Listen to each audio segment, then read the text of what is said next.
Anyhow, so the talk is pretty, the title is pretty general, and now I'll show you, address this in a certain angle. So, as I'm a computer scientist and mathematician by training, you might think that THM is a theorem. Well, it's more take-home message. I don't pretend to show you any theorems or proof today, but more things that I hope you will remember.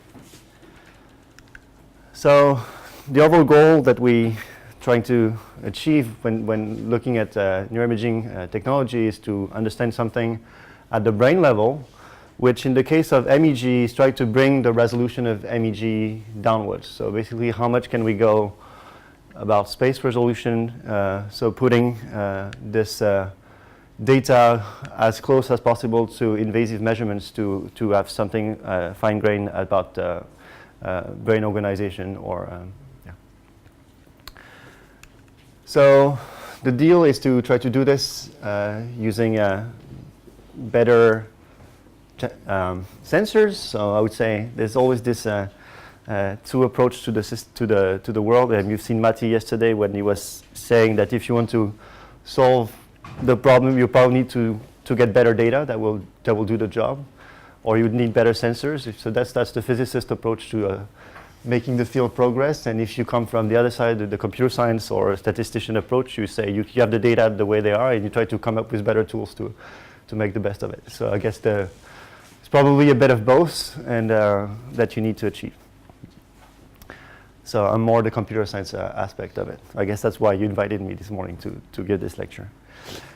So you probably all know this, the MEG, the EEG, the MEG thing. So in Swedish, Scandinavian environments, I could not hesitate to put a VTI system on the picture. And the only thing, the only reason I showed this is to also remind that when you look at MEG, MEG is the magnetic field. It's a vector quantity, and when you sample at one location and one orientation. This gives you a lot of degrees of freedom about how to record this, and this way how you measure these types of fields has an impact on the statistics and the properties of the signals. So you also probably noticed this is what you have on the market these days to sample or record this magnetic field at given locations, at given orientations. This is the Neuromat triplets, where you have the magnetometers with just this round coil that just measures the field, the flux of the magnetic field on this coil, and this double D coils that Matti mentioned yesterday that allows you to compute the X and Y gradients of the Z components. Okay, you always measure the magnetic field on the Z axis. Either you just measure this, or you compute the derivative of the Z component. And so here you end up with Tesla, and here you have Tesla per meters. And the other way of sampling this field is to use these old, well, not old, it's just not many, it's not produced anymore, but these actual, at least in the CTF environment, is these actual gradiometers that allows you to sample the field using this spatial derivative between this coil and this coil. And that again gives you, at the end of the day, channels that are closer to the magnetometers, except that you have this other coil that allows to compensate for the far field and the external artifacts and environment noise. Anyhow, so take-home message is mixed quantity, mixed units, different statistical properties, and you need to be aware of these types of sensors to come up with proper models. Right. So at the end of the day, you have these channels that sample the field at different location and orientation that gives you data. This is this multivariate time series that are instantaneous measures we'll see of what's happening in the brain. And so simultaneous, no delay. And this is important for modeling. And they see on this array sensor a mix of what's underlying in the brain. So just a few notations. I'm sorry I could not avoid mathematical notations, but I try to illustrate at least the objects that we manipulate. And the first one is this measurement data. So basically this measurement data, you can see that the 2D MATLAB-like matrix where every row is a time series, and every column is basically what you see on the sensors at the given time frame, instant, or millisecond. So this is an example here where you take a column, you end up with a scalar value on every sensor. So these scalars can be Tesla, femtotesla, for Tesla per meters, or microvolts if you end up using EEG simultaneously. And now if you take a row here of this quantity M, then you have a time series, and typically a time series, this is a somatosensory ERF on a gradiometer, because you have femtotesla per centimeters, and you see what's happening before. This is what we call baseline. This is typically what will be used to know about the signal by looking at what the noise looks like. So if this is small and this is big, this is probably means that this is signal and this is noise. Okay? So looking at the noise allows you to understand how the signal, what the signal is. Right. Sorry. Yes. Is the baseline verified later on? Where is the maximum time that you have to make sure that you're going back to baseline? So that's a very good question, and I can make this. Really biased in the measurement? Something, a trend like that's going up and going down. So that's a very good point, and I'll make this point afterwards. But it's true that basically when you show this ERF, you want to have enough data during baseline, and enough data at the end of your trial. And if you did your job properly, you should have the signals at the end of your trial that goes back to baseline level. So basically, if your data ends up like here, if the curve arrives at 50 femtotesla per centimeters, option one is you see that your epoch is too short and brain is still active at 400 milliseconds, which is possible for certain types of data. Or it's also possible that you did a very crappy job in your pre-processing and you have huge trends or whatever artifact in your data, and you can see this as a if you're not careful enough about like triple checking your pre-processing, you can claim accumulation of evidence or things like whatever. Okay, so just take-home message is take trials that are long enough and make sure that the signals go back to baseline. That's a big sanity check to make sure that you're doing your job properly. All right, so remember we had this matrix M, okay, so stands for the measurements. And the first thing that you're interested in when you describe these quantities in terms of statistics, if you forget about time, is how much the channels basically correlate. And this correlation between the channels, assuming that you've high-passed the data or removed the mean, is this covariance. And the covariance, again, if you have no mean or if you assume that the data is zero mean, it's just the data M times M transpose divided by the number of time points. Okay. So, and these covariances appear in pretty much every MEG and EEG analysis pipeline, and we'll see this afterwards in a specific context. So here I took some NeuroMag data and show you for gradiometers and magnetometers how these types of matrices look like. And what you see is the first thing you see is that if you have a gradiometer or magnetometer, or if one day you will have an ITC squid, probably the structure of these types of statistics will be very different. The first thing you see is that there's much more structure in the magnetometers than you have in the gradiometers. Okay, so that's also related to the fact that since you do this derivative of fields, there's long distance interaction that tend to come from signals that are far from the helmet and the sensors, tends to be cancelled in the gradiometer case, and are not in the case of the magnetometer. And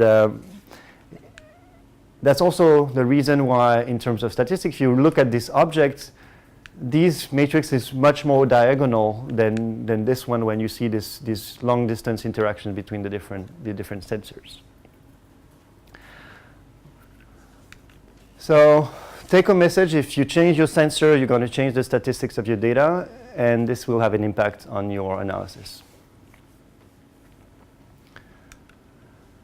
So if you look at these covariance objects here and you look, for example, and you compute the spectrum of these covariance, so you take your covariance, you compute the eigenvectors and the eigenvalues of these symmetric matrix, and you look at the decay of the eigenvalues. So it means that basically how much how much variance, how much power in the data is in the first components. So basically, how much of the power of the data is located in a subspace which is small.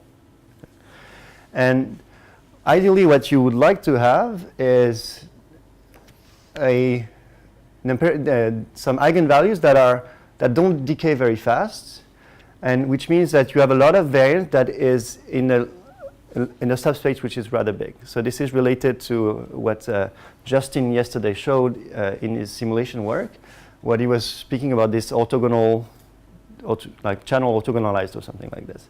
And what you want to help in your analysis is to have as much dimensions that capture signal, meaning that, let's put it in a different way, if you have two channels that see exactly the same thing, you have two measurements, but at the end you only have one. Okay. So if you want to quantify this redundancy, you look at the spectrum of these covariance objects, and if you were in a perfect world with no redundancy, meaning that every channel would be an independent measurement, you would have a completely flat spectrum. Okay. So if you look at your data and you look at these covariances, that tells you also how many true independent measurements you're actually performing. Okay, so technically what it means is that what matters for how much you actually record is this decay of eigenvalues, and you can also see this as the numerical rank in your data. So you all heard about the rank of a linear operator, which is what you do in linear algebra, but now when you do it in practice, the rank is numeric, and the rank is defined up to a constant. What you consider true rank between the maximum eigenvalue and the smallest one. Okay. And typically, a difference of 10 to the power 8 or 10 to the power 7 is already a big jump between a big one and a small eigenvalues, and this gives you, at the end of the day, more something that is a arbitrary decision about tolerance and what's really the rank numerically. And it's also related to the concept of conditioning of your matrix. Okay, so now you can do the same, play the same game, and look at how this noise and structure in your data evolves with frequencies. You will see that in most analysis pipeline, we tend to consider that when we model that the noise structure does not depend on the frequency, and at the end of the day, it's not completely true. And this is an example with the same data, and where you have here the structure of the covariance when you bandpass filter your data and you only take the low frequencies, and this is when you look at the high frequency. And you see that there's much more structure in the covariance in the low frequency, which means that, so here it's the magnetometer, the magnetometers, and you see that the strong artifacts that correlate the signals on your array are mostly in the low frequency, whereas in the high frequency is at least closer to a diagonal matrix. Okay. So what it really means is that the noise and the signal-to-noise ratio, so how much the signal is stronger than the noise, will probably depend on your frequencies.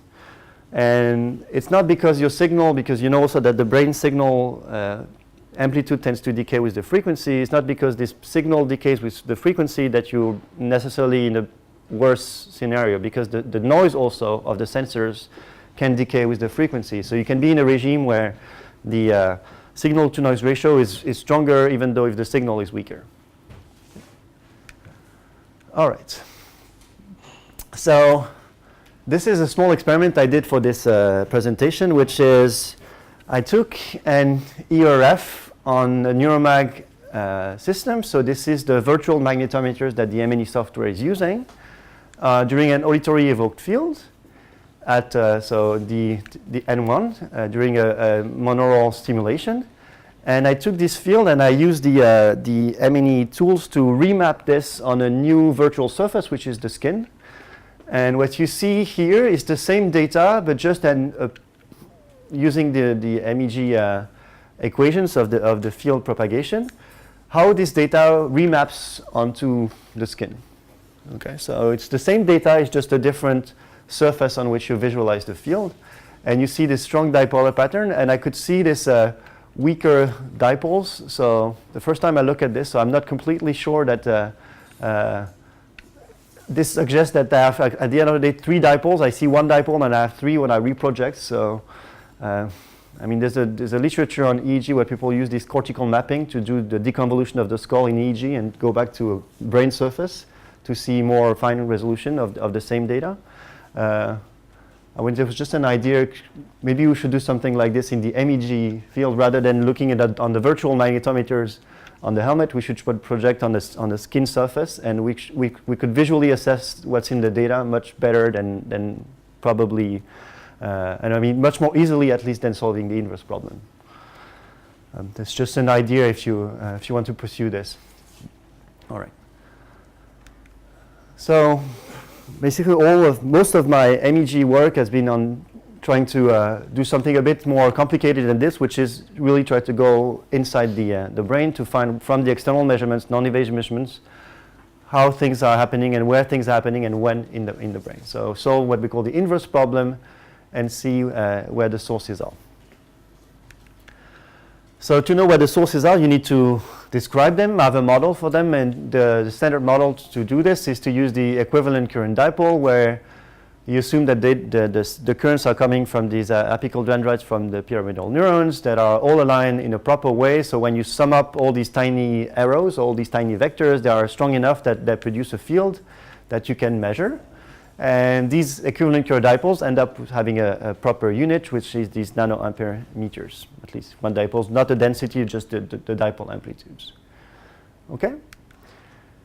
Now the approach that I'm going to present now is going to use what we call the distributed model. So if you believe in this model, believe in the sense that every signal that you measure with MEG is coming from the cortex with certain types of neurons, then you can use this a priori or knowledge that any potential source in the data has to come from the cortical mantle. And this is what you see here. So this is the typical free surfer brain after inflating it.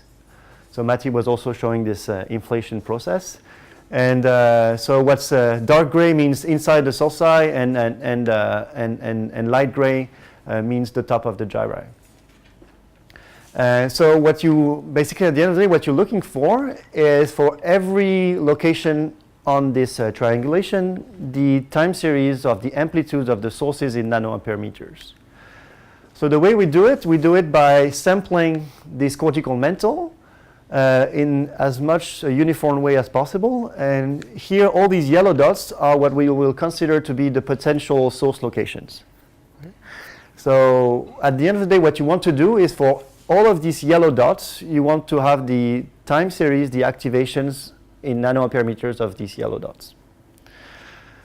Okay, and this constitutes what I would call the X matrix. So the X is basically what you don't know. Okay. So the way to do it is to compute this forward matrix that basically for all of these yellow dots will compute the expected EEG or just MEG field, and you find different locations. It was different of the sensor. It will produce different topographies. And you, at the end of the day, assemble this forward operator, this what we call the mixing matrix or the gain matrix, that connects the unknown X to the actual measurements M. Okay? And people are talking about ill-posed problem. The reason ill-posed is because you have much more columns than rows in this linear operator, meaning that you have 100 linear equations and probably 10,000 unknowns. And the other thing you should pay attention to when you look in this model is that the data is G plus X plus an external term, which is this additive measurement noise, which can be just sensor noise or brain noise or external noise. Okay, so I'm progressively coming to my points. And to make this point, I'll just need to show you what you're doing and what type of modeling you're actually doing when you try to solve this inverse problem.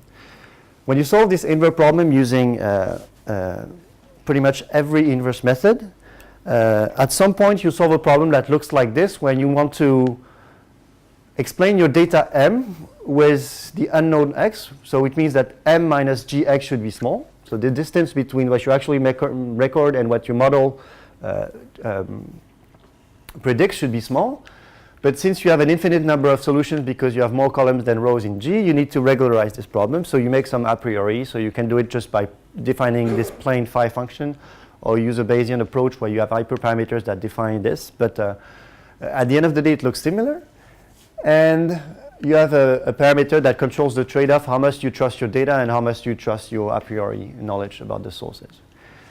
Now, the interesting part for today's talk is, at least the first part, is this term. When you do this, let's assume that M is gradiometers and magnetometers. So you have something that is in Tesla in the order of 10 to the minus 13 or 14, and then you have femtotesla, and then you have Tesla per meters on the gradiometers, which are pretty much 2 orders of magnitude bigger.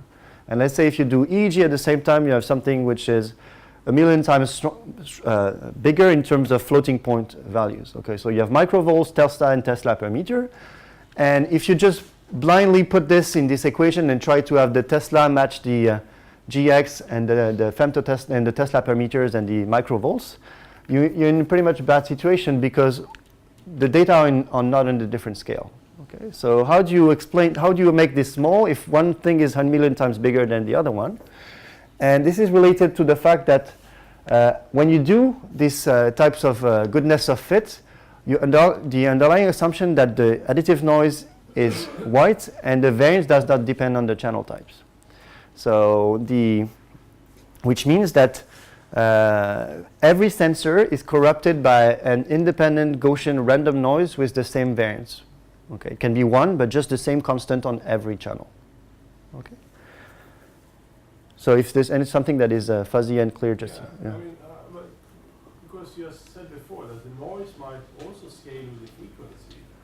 So then you have a condition. You anticipate all my points, so thank you very much. So indeed, when you model this, you make this first assumption that the noise is the same for every channel, but also there's no frequency here, so you assume that the noise is independent of the frequencies. Yeah. Okay. But I'm just said that you're using the white noise approximation here. So I'm saying that what the field is using is using this white noise approximation, or at least when you do these types of modeling. I mean, you have ways around it. Typically, if you were to bandpass filter your data first and compute this your noise on the band limited signals, then you can basically address the point that you're making. But when you blindly just write this, you make this implicit assumption that the noise is the same for every channel and it's independent of the frequencies. Okay. All right. So the first point and the first maybe results and that I want to show is basically how do you make this assumption work in practice with your data, and how do you double check it and validate it on your own data. So the way to do it is to use typically this baseline periods to estimate a noise covariance that allows you to describe what the noise is and basically cancel its effects. And canceling the effect of noise is this what we call this whitening process. So this is you take your baseline. So typically you're going to take the baseline of the unaveraged data. And from this unaveraged data in the baseline, you're going to capture the noise statistics. And from this, you're going to put the channels in the same scale. So you take your covariance, and what it means to have a additive Gaussian white noise is that these covariance, if you were to, in a perfect world with completely independent noise on every channel, these matrices should be completely diagonal. Okay? So lambda, it's more than diagonal, it should be lambda identity. So a scalar value times the identity. Okay? And again, this is the modeling assumption that you have when you write the problem, as I just said before. So how do you do this? You're going to take your empirical covariance here, you're going to whiten the data, and what it means to whiten the data is, sorry, I cannot resist, but at the end of the day, you have your covariance C that you have here, and you say C can be written as the products of the same matrix, and this would basically be the square root of C, and you take your measurements and you replace them by this. You just apply the inverse square roots of your covariance, and once you've done this, if M was the noise, then the new covariance of this new quantity should be lambda identity. Okay, it's just one way of whitening the data. Okay, so you can do write the 2 lines that says, okay, as soon as you've done this, then the covariance becomes identity. Okay. All right. So, but you see that in this whitening process, you need to invert a matrix, and you know that when you invert a matrix and the matrix is not well conditioned or not well estimated, things can go terribly wrong.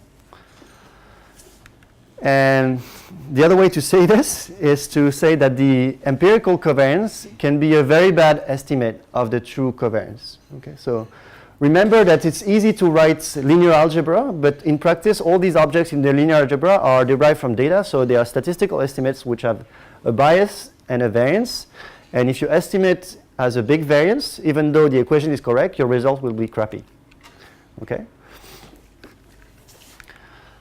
And this is an example taken from a paper from Mark Woolrich, where he's playing with beamformers and showing how things can go wrong on the beamformer. So here you take 10 seconds of data. So beamformer happens to involve also these types of objects, these types of covariance estimates. And if you take this covariance estimate just blindly like this, okay, and you take 10 seconds and you apply the standard vanilla beamformer with the LCMV, you get something that is completely off from the simulated sources, which are these 3 blue dots. Now if you regularize, then you start to have something that has a poor resolution, but at least it's not at the wrong place. And now if you use more data and you regularize a bit less, then you find the sources. And if you regularize too much, you still blur your LCMV outputs. Okay. So this is just due to the fact that these quantities are estimated from data. Okay. So this is a way to reduce variance estimation for these covariances to be closer to their actual value given the small amount of data that you have access to. Okay. So the way to do it is to regularize these covariances. And what I'm going to show you is how these things should be done and can be done automatically on data. And the other way to put it is don't trust the default parameters. And just a side anecdote is that Jürgen is here and he was saying recently that if you want to use ICA Infomax on MEG, you should not use the same default parameters than the Infomax on EEG. Okay, am I right? All right. So take home message, if you change the input data, you cannot just blindly use the same algorithm. You need to update the parameters because some things are hard-coded for the specific statistics of the data. So how would you automate or find something that automatically adjusts this covariance estimation on your data? When you have your Gaussian model, what you're saying is that the data are likely according to the Gaussian distribution. And this Gaussian distribution, when you take the log of this, looks something like this. So believe me or not, but it looks like this. And what it means is that if this quantity is big, so if you have your C estimate, and this is, sorry, I call it Y here, but it's actually M. So if for a given M matrix, if this quantity is big, it means that M is very likely to have C as covariance. Okay, it's just what it says. So the idea is the following. If you have data, you estimate C, and now you give me another data set. If this quantity is big, it means that this other data set is very likely to come from the same model from which C was estimated. Okay? So now you can use this idea in a cross-validation setup where you take a chunk of data, estimate the covariance with certain parameters, and see how much this covariance estimate matches some data that you leave out. Okay. And you do this by cross-validation. Okay? So you randomly split your data. For example, you have 60 epochs. You take the first 40 epochs, you estimate the covariance, and then you look how the baseline of the left out 20 epoch is likely according to the covariance that you estimated from the first 40. Okay. And you do this for multiple splits, multiple folds, and the best estimator is the one that gives you, on average, the best likelihood on unseen data. Okay. So there are many ways to estimate these covariances, and all these ways have different assumptions. This is the standard way to do it. This is at the end of the day what the MEG C code is doing, what Brainstorm is doing, and this is what Mark Woolrich was doing. Okay, so just add a alpha identity to your covariance estimate. You have other ways to do it, which is to write these types of approach. And the big difference between this, at the end of the day, you add something that looks like a constant times identity. When you do this, you keep the trace of the matrix constant. So in terms, you don't artificially inflate the noise level at the individual sensors. You just dampen the off-diagonal terms, but you keep the diagonal on the same scale. Okay. So this is, to me, better. So either you use alpha as from the theory, or you can cross-validate to estimate your alpha, or you can use these other types of approach, which says that the covariance has a low rank structure plus some correction that is independent on every channel. So this is what the PCA model is doing. So if you use an SSP, in the case of MEG, you're using something like this. You're saying that the data is a low rank component plus an additive noise, which is the same on all your channels.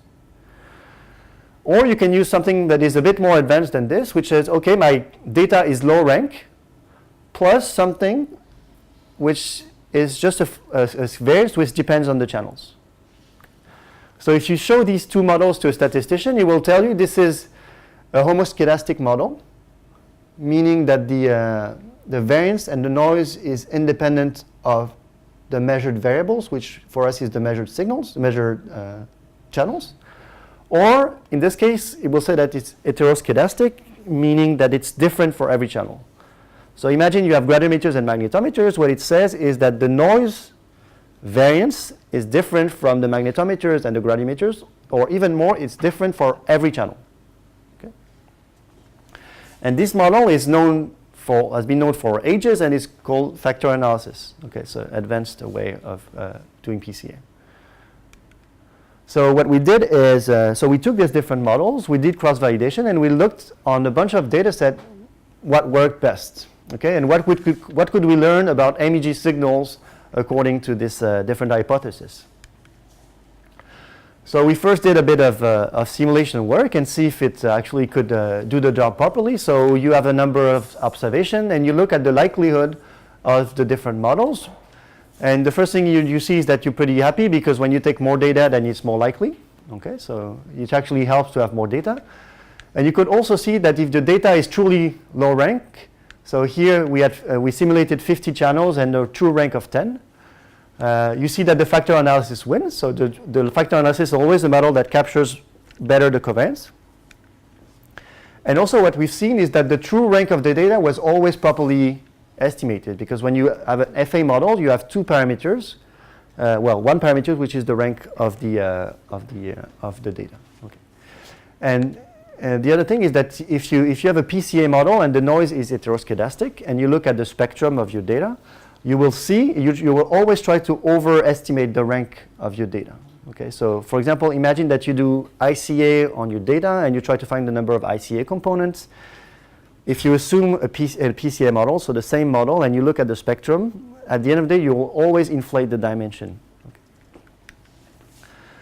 Now, if you have a data that is closer to full rank, then you realize that using a shrunk model will do the job in a better way. Okay. So we take data from different vendors, so BTI data, CTF data, vector view, and vector view by using combined gradiometers and magnetometers. So what you see here is that the smaller is the bar, the better. So what you see, for example, here, then when you take magnetometers on a vector view system, then the FA model is the best one. Okay. And when we take, for example, here the vector view, so this is gradiometers and magnetometers. This is only magnetometers. You see that the shrunk covariance works. And later on, we did the same thing with SSH data, and the picture was again a bit different. So what we've seen is that there's only two models that win. The one that is this one, which is probably in the case where your data is close to full rank, or the other one. Okay. But the interesting part is that the PCA model never wins. And what it's really telling you about the statistics of MEG signal is that the noise is fundamentally heteroscedastic. There's not the same noise level on all of your channels. Okay. Even if you have a very well-tuned system. This data is coming from very well-tuned systems. Okay. Now, how do you visually assess that you've done a good job in this modeling? Well, assuming that you have data that now, after whitening, are Gaussian variables with unit variance. You've learned in high school or in your first probability class that if you have a Gaussian variable with zero mean and a standard deviation of 1, 95% of the sample data are between minus 1.96 and 1.96 standard deviation. Okay, so it basically means that if you take your data after whitening and you look at them, you should see most of the values between minus 1.96 and 1.96. Okay, and this is what you see here when you do the whitening properly. Okay, now if you take another model, when you overestimate the constant, you will take to shrink these values, and otherwise, if you don't do your job properly, these values would be much bigger.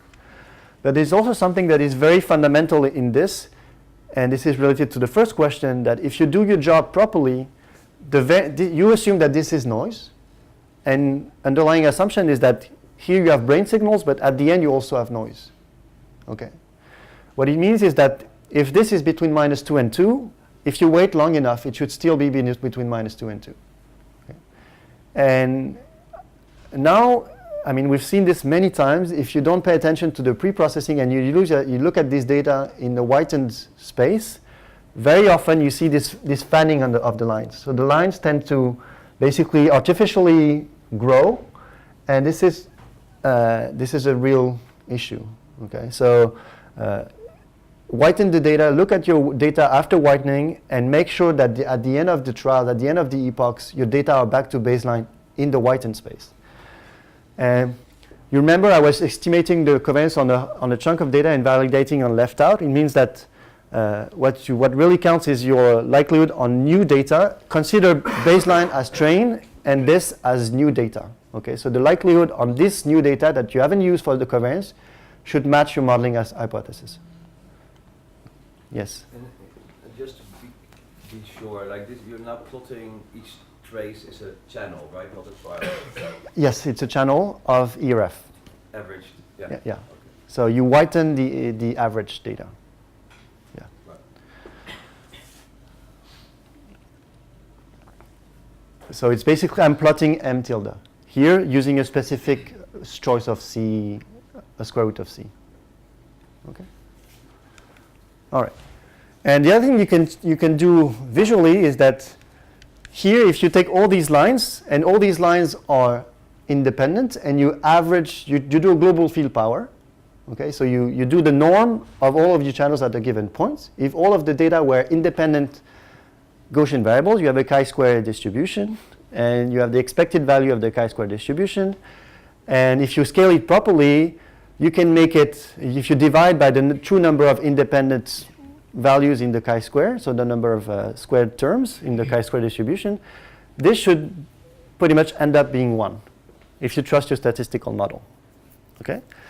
Now the thing is that, first of all, you see that if you do your whitening job, it works correctly, and it also does your job correctly at the end of the trial. But now let's say if you've applied SSS to your data.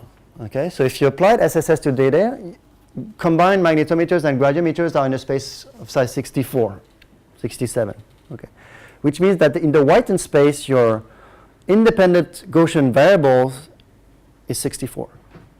Okay, so if you know this and you divide your chi-square distribution by the true number of degrees of freedom in your statistic, you should also end up with 1. What it means is that the whitening thing should also be aware of the true rank of your data to scale your quantities properly. Okay.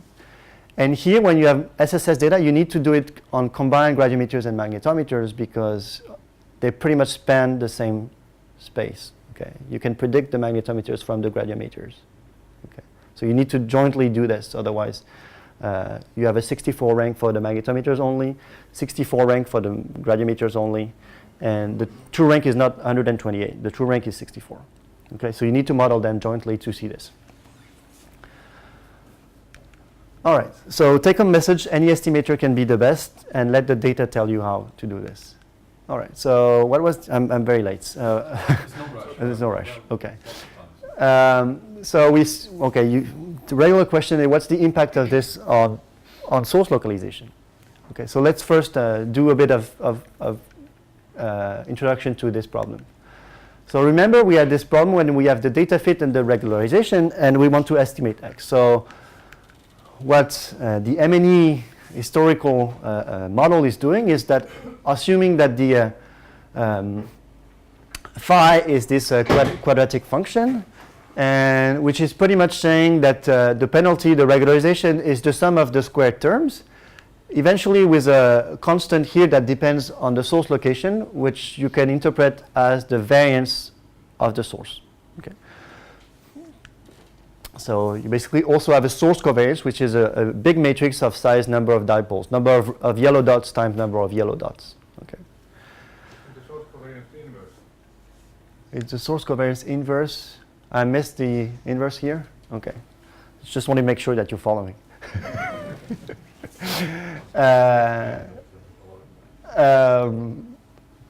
Okay.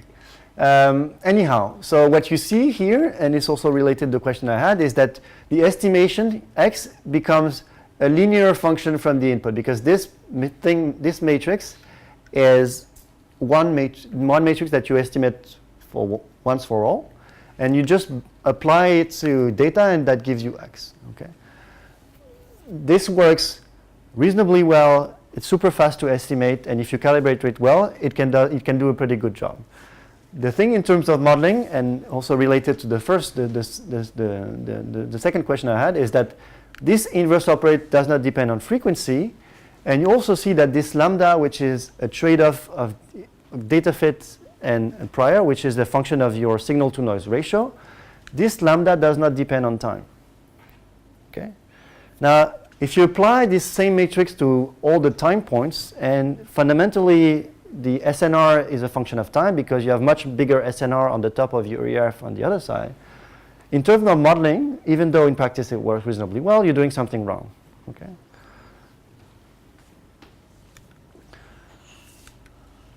So we just took actual data, and what you see here is that the results when you don't regularize the covariance.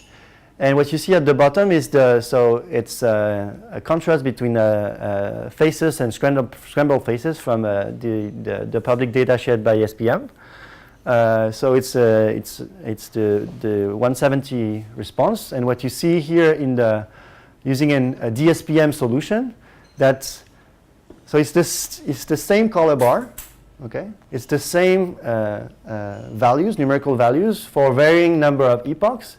When you do your job of whitening properly, you see relatively the same picture on the three things. So even if you have 20 epochs or 60 epochs, you have roughly the same DSPM outputs, even in terms of pure amplitude, just not the peak. It's just the actual value look very similar. But if you don't do this and you apply just the blindly the estimated covariance, then things can go wrong. Sorry, what's the difference? How was the... So here you don't regularize the covariance, you just take the empirical covariance and just do linear algebra, invert your matrix, and things don't go well because you have a variance in this estimate. Or you regularize it and you see that the picture is much more similar across number of epochs. And that's with vector analysis? Or? So here it FA or shrunk, no, it's the shrunk model. It's the shrunk model. But basically we try all the different models and we keep the one that offers the best likelihood on left out data. Okay. So we did the same on beamformer. So here it's a beamformer with 20 epochs, a beamformer with 40 epochs, and a beamformer with 60 epochs. And you see that if you do properly the estimation of the noise covariance and the data covariance in the case of LCMV, you already see something meaningful with 20 epochs, where it's completely garbage if you don't regularize, and then the picture starts to be stable after a certain number of epochs, which is expected. If you start to have enough data, you probably don't need to bias your estimation. All right, so now I jump to the second part of my talk, which is, if you're still alive, which is to use this in a different context of inverse modeling, which is more related to what dipole modeling is doing, which is to find sources under the assumption there's only a few of them. So this is what I mean by these sparse solvers. And so I'm going to jump directly. Usually I have what Matti calls my sparse story. But I jump pretty much to the end, which is how to solve during an entire time window over space and time. So use the spatial temporal source localization method, where you're going to basically trying to do what a human is doing when he's trying to infer the number of sources when he's doing dipole modeling. So if you've ever seen somebody doing dipole modeling, is going to click on the different sensors or different electrodes and say, okay, if two electrodes don't peak at the same time, then it probably means that I have two sources, right? Sounds fair. But now you're saying, but why are all these inverse methods solving the inverse problem 1 millisecond at a time? Okay? Because if you just give 1 millisecond to a trained expert, he will tell you, I cannot tell you the number of sources I have if I only have one time point. Okay? And if you look in the literature, there are very few models that are trying to use time in the inverse model to basically exploit this temporal dynamics to disentangle source configurations. So you want something that can do, that can exploit this temporal information. So you need to localize in the brain the sources, taking as input all the channels, but also a time window. Okay. And so the way we're going to do it is using an a priori, so this phi function, which is trying to promote source estimate that looks like this. So this, imagine that this is your x, blue means 0, and yellow means non-zero. What it means here in this particular picture, which means that I have three dipoles, starts to peak here, then it goes back to 0, then it comes again, 0, it comes again. So that would be what this picture is trying to tell you. Okay. And the way to do it is to change the representation of the data. So this is an example that I run. So I take my somatosensory data in blue here, and I compute the spectrogram of it. So spectrogram, just this short time Fourier transform. You take your data, you take a window, compute Fourier, you look at here the amplitude of the coefficients. And now you take this STFT, so short time Fourier transform, which is nice because you can invert this transformation pretty efficiently. So I take my blue curves, I compute this STFT, and I'm going to take only the 50 coefficients that have the most energy. Okay. So I take only these 50 coefficients, and then I'm going to go back to time domain by inverting my time frequency decomposition. Okay.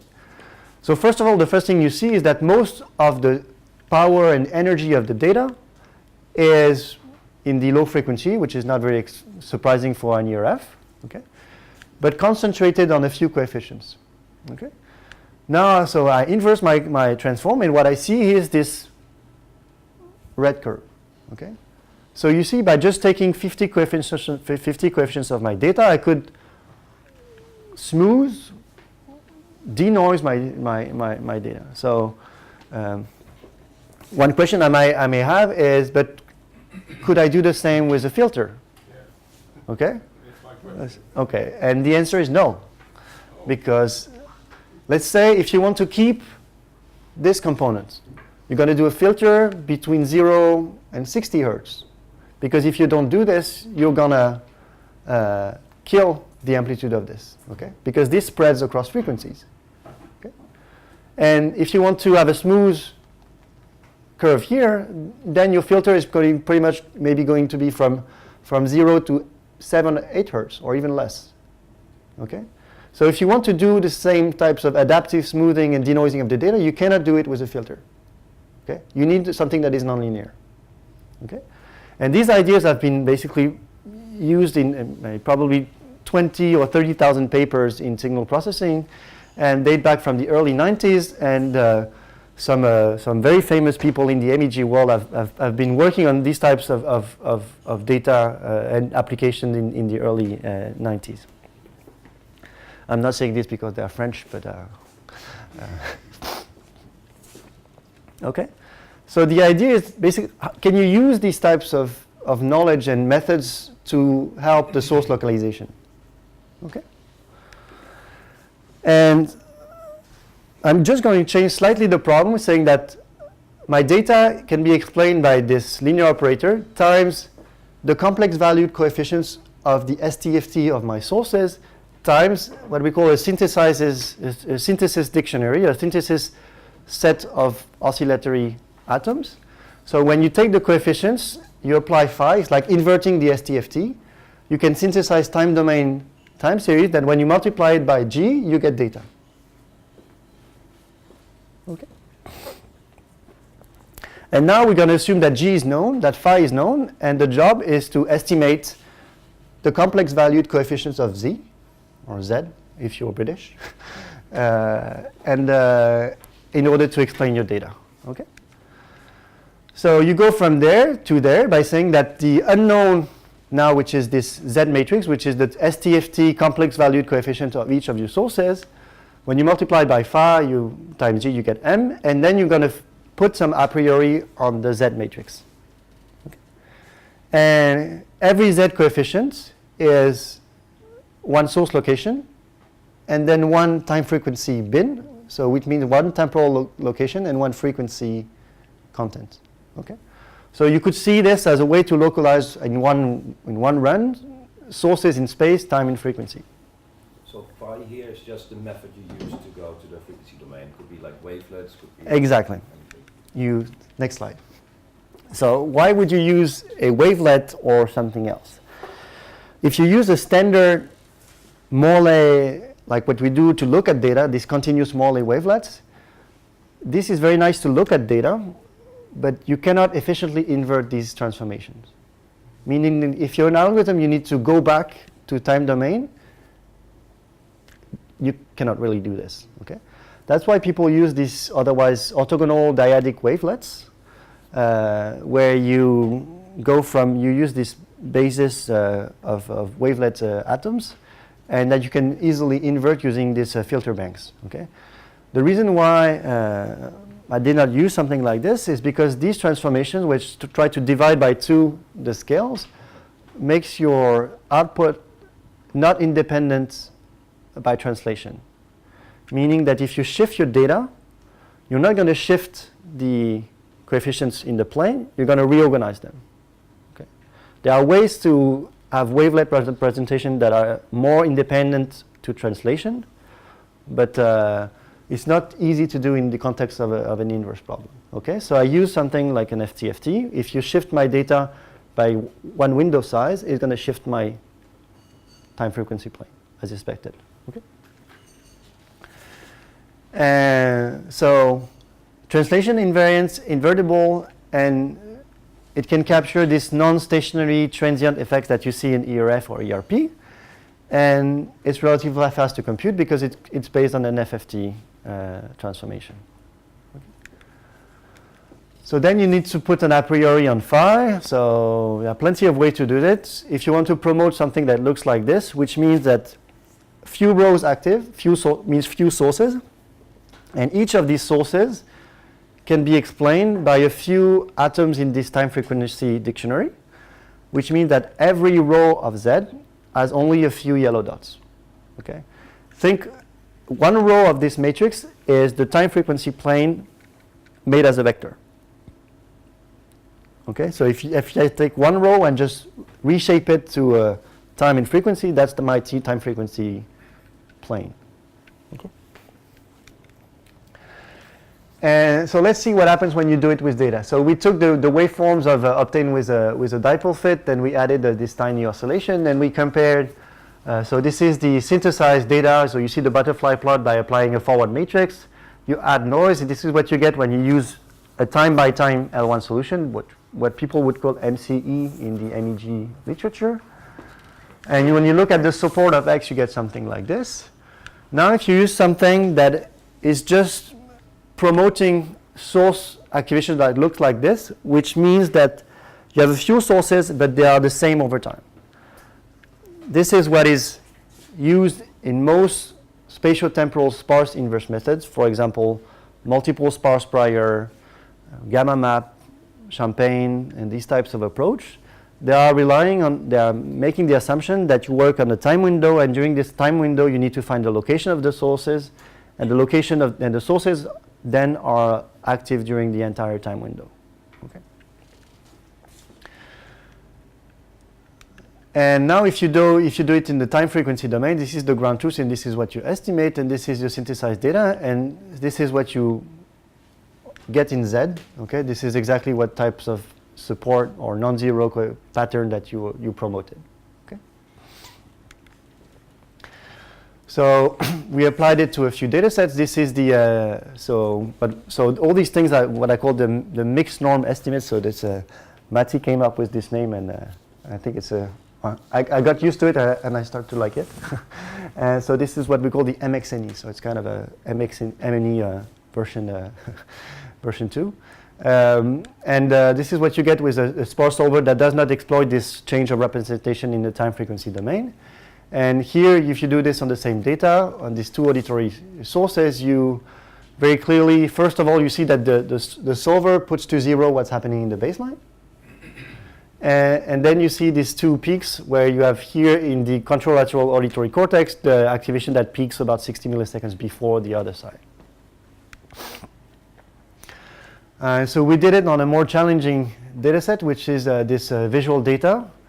So this is less more controversial result, but at least what you can see is that here what you see in red is the V1 label derived from the free surfer atlas, and in yellow is the V2 label, the V2 region derived from the anatomical atlas from free surfer, and you see that this solver basically identifies location of the sources on these two regions.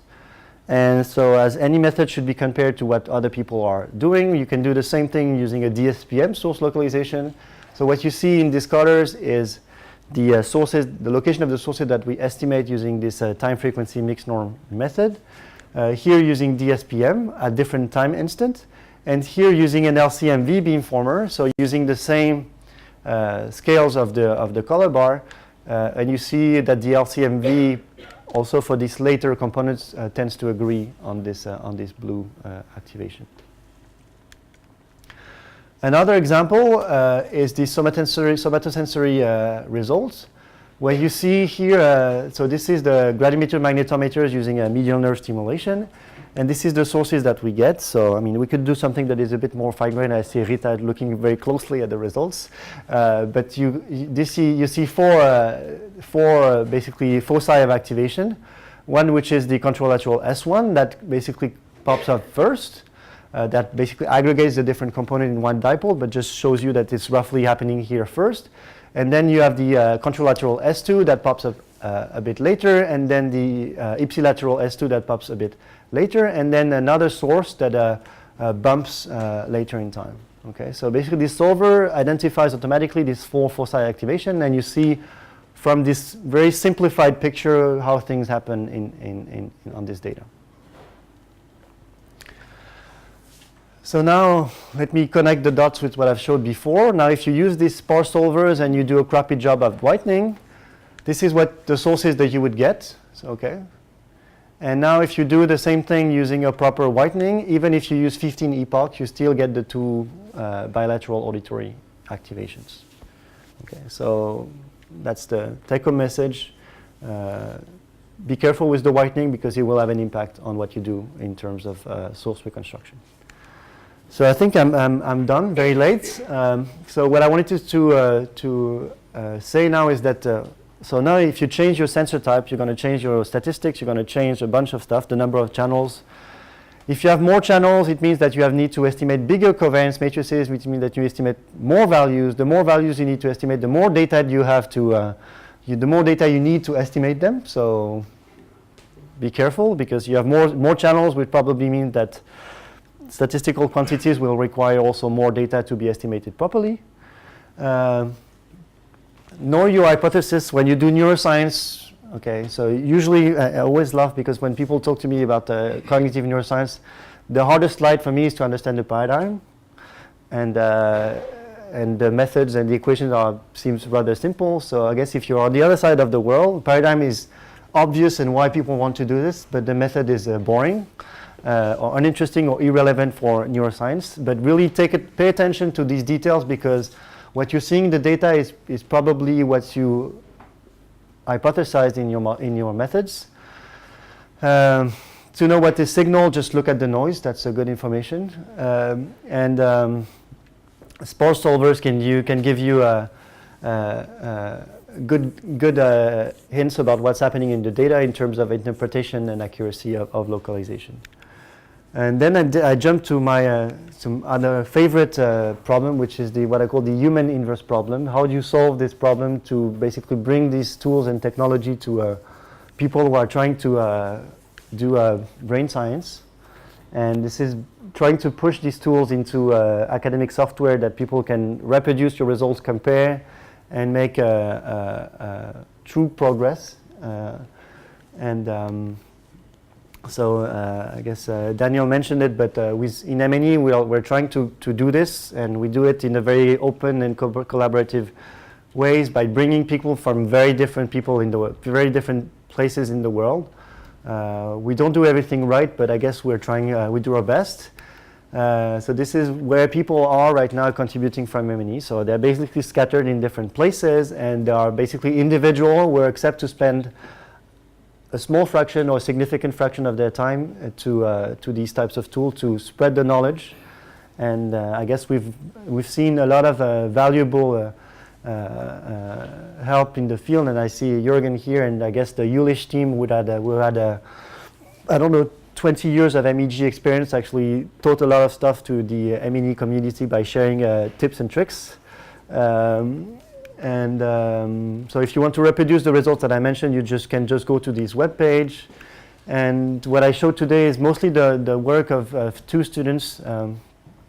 So Daniel Strohmeyer, who is most of his time in Ilmenau, working with Jens Oeisen, and Dennis Engemann, who's formerly from Jülich and now is in Paris working at Neurospin. And I think that's it. So if you have questions, don't hesitate. Thank you very much.